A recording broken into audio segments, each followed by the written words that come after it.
ओम नमः शिवाय। आज हम रुद्र संहिता द्वितीय खंड का अध्याय 19 और 20 पढ़ने जा रहे हैं। सती और शिव के द्वारा अग्नि की परिक्रमा, श्री हरि द्वारा शिव तत्व का वर्णन, शिव का ब्रह्मा जी को दिए हुए वर के अनुसार वेदी पर सदा के लिए अवस्थान तथा शिव का और सती का विदा हो कैलाश पर जाना। ब्रह्मा जी कहते हैं, नारद, कन्यादान करके दक्ष ने भगवान शंकर को नाना प्रकार की वस्तुएं दहेज में दी। यह सब करके वे बड़े प्रसन्न हुए। फिर उन्होंने ब्राह्मणों को भी नाना प्रकार के धन बांटे।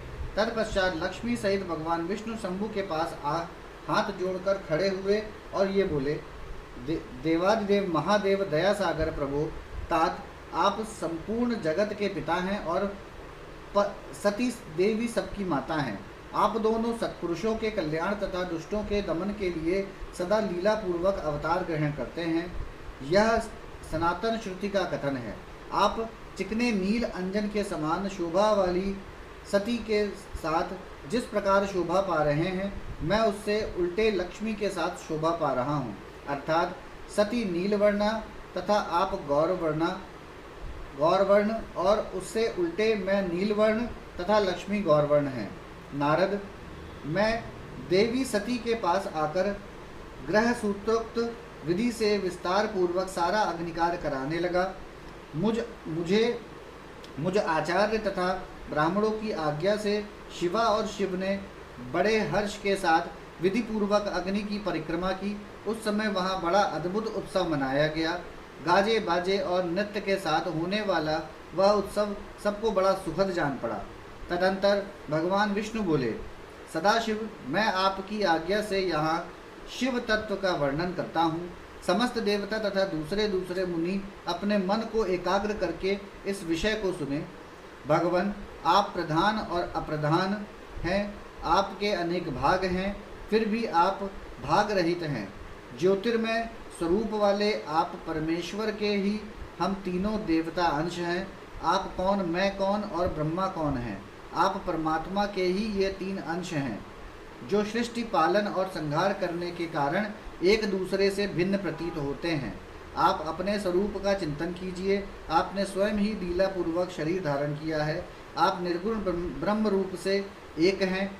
आप ही सगुण ब्रह्म हैं और हम ब्रह्मा, विष्णु तथा रुद्र तीनों आपके अंश हैं। जैसे एक ही शरीर के भिन्न भिन्न अवयव मस्तक, ग्रीवा आदि नाम धारण करते हैं, तथापि उस शरीर से वे भिन्न नहीं हैं, उसी प्रकार हम तीनों अंश आप परमेश्वर के ही अंग हैं, जो ज्योतिर्मय आकाश के समान सर्वव्यापी एवं निर्लेप स्वयं ही अपना धाम, पुराण, कूटस्थ, अव्यक्त, अनंत, नित्य तथा दीर्घ आदि विशेषणों से रहित विशेषर निर्विशेष ब्रह्म है।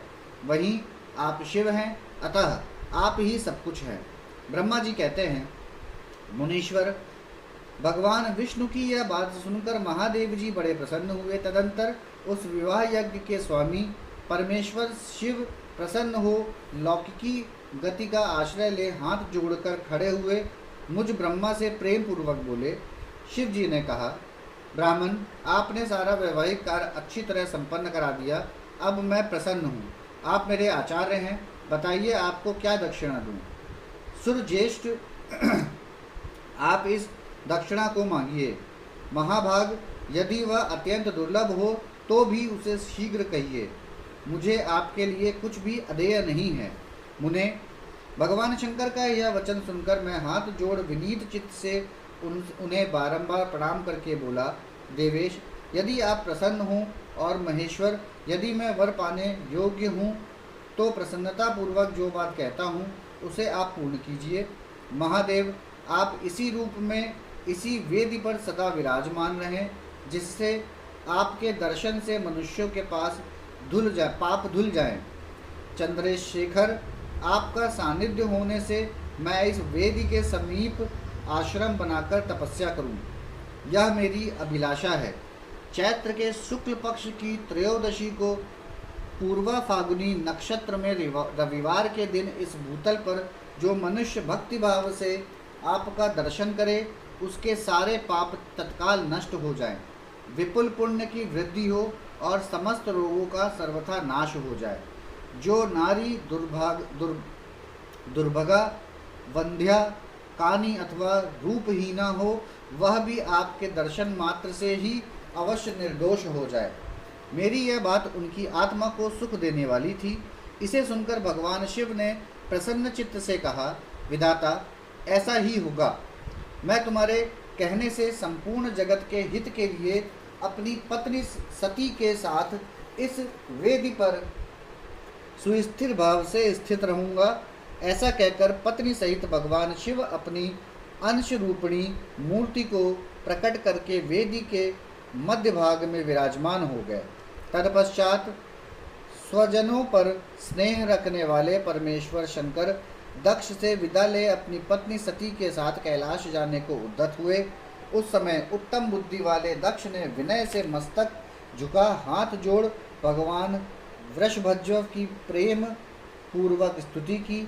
फिर श्री विष्णु आदि समस्त देवताओं, मुनियों और शिवगणों ने नमस्कार पूर्वक नाना प्रकार की स्तुति करके बड़े आनंद से जय जयकार किया। तदंतर दक्ष की आज्ञा से भगवान शिव ने प्रसन्नता पूर्वक सती को वृषभ की पीठ पर बिठाया और स्वयं भी उस पर आरूढ़ हो वे प्रभु हिमालय पर्वत की ओर चले।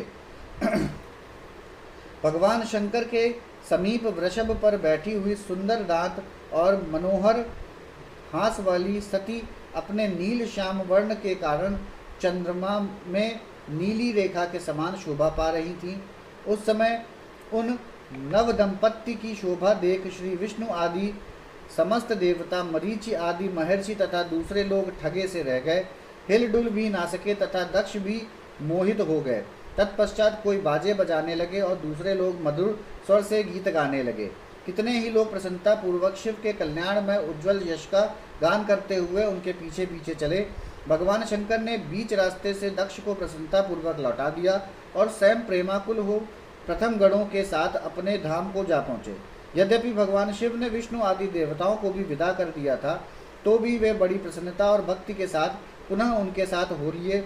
उन सब देवताओं, प्रथम गणों तथा अपनी पत्नी सती के साथ हर्ष भरे शंभु हिमालय पर्वत से सुशोभित अपने कैलाश धाम में जा पहुँचे।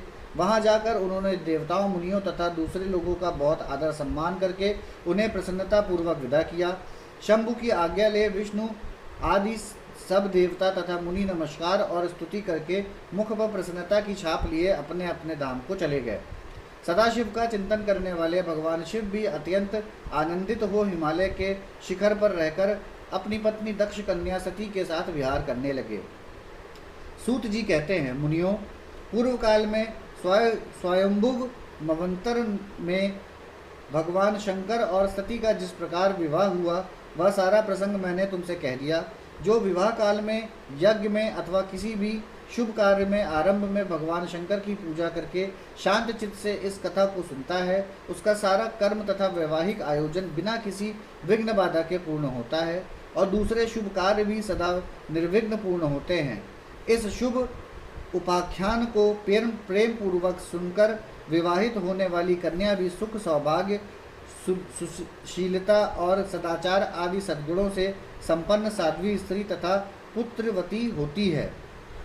यहाँ हमारा अध्याय 19 और 20 समाप्त होता है। ओम नमः शिवाय।